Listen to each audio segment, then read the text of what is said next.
what does like a regular week? Do you guys have like Mondays this day, Tuesdays this day, Wednesdays this day, or is it just kind of sporadic? I was going to say, there's no such thing as a regular week. Between the two. Yeah. Yeah. But to answer the first question, I really don't think the audience, there's plenty of people who, I guess the more common sense you have, the more you can imagine that our week is not all fun and games or not all video. You know, when they're like, how could you miss a video? There's 6 of you. Like, what's going on? I'm like, there's so much more going on behind the scenes. But like Ryan does the podcast. So your week is...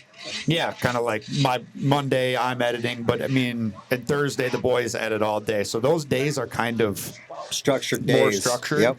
But I mean, at any given time, the biggest challenge with our videos is most of them can't happen in the span of 5 days. You know, so you can't just come in on Friday and be like, all right, now let's film the Start Quad. The Start Quad took months or weeks or months to build. So we're filming like 4 or 5 videos at once. There's a track build going on. There's a build in the shop going on. We're working on a prank we're set up down the line. So there's kind of a lot of running around. It's almost not working on just this week's video. Right. It's not as all the fun and games that we have on video, but like that is the part that we're all working to show. Yeah. Gotcha. But like on a standard week, Monday through Wednesday filming, Thursday CJ Bennett edit. We have another editor, Pat. He does a great job. Dalton also will edit, and then Fridays kind of open for whatever. Lots of events happen on the weekend, so there's plenty of those. Normally those are very straightforward. You know, go to the event, knock out whatever you're doing.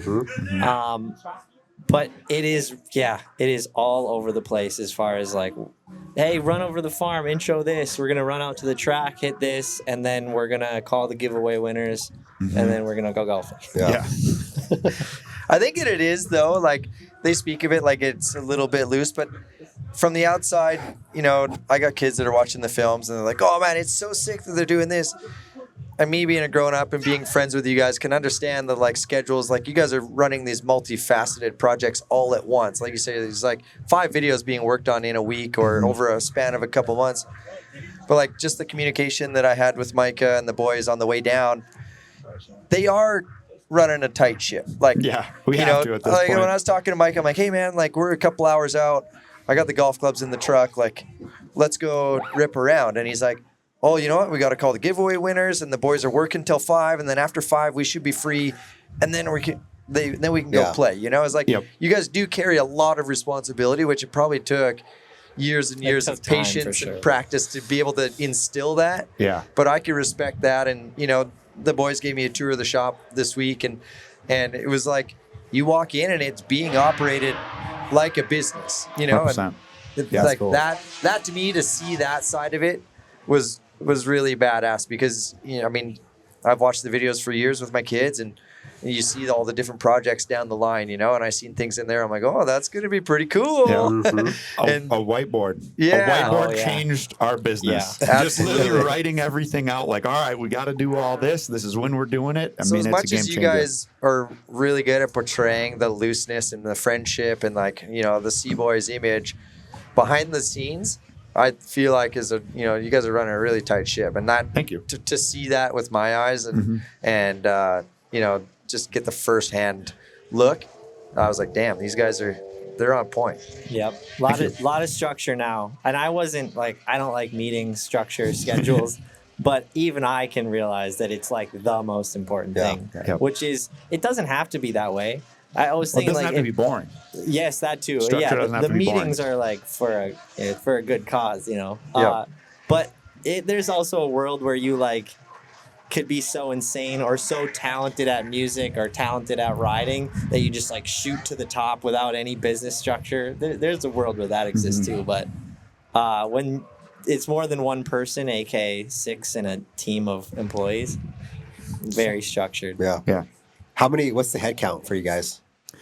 Is that common knowledge? Yeah, there is. I mean, I would say Like the like whole 6 operation. guys. The whole operation in total is with the merch team now is I think in the mid 20s. 20s? 22. All right there, kind of local, or you guys kind of spread out a little bit? All in Cormorant, other than our editor works remote out of the cities. Yep, and we got designer. We got a designer in Canada. Yep.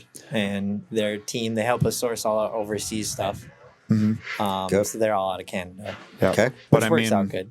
I would say there's 7 guys kind of full-time, 8 guys full-time content on camera and stuff like that. And then we just drag in other people like Big Wrench and Gavin, whether they want to be Yeah. on camera or not. Maybe this week they will, next week they won't. So. Yep. And obviously we have Spenny.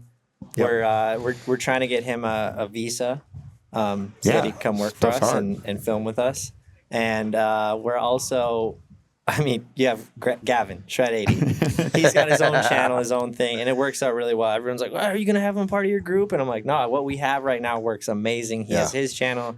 He's making his money. He's making his videos. But whenever we call him, he's like, all right, I'm there. And he's on a plane. Yep. That's probably been like one of the biggest blessings out of this is the revolving door of cool people that we have in our life, like Gavin. And I mean, it's freaking Tuesday afternoon and Brett Turcott's stopping in to come play golf. And, you know, like that. You have all things, right? Yeah, Exactly. It was crazy. But I mean, you know, the type of people that we have kind of now that we can call up and be like, hey, we need, you know, somebody who can, you know, ride freestyle. And we need somebody who can Paint like Gavin, a mural. yeah, or paint a like- mural, or Gavin to just put it all out on the line on a 3-wheeler. Like we have people we can call, so that's really fun. Is it can expand beyond us.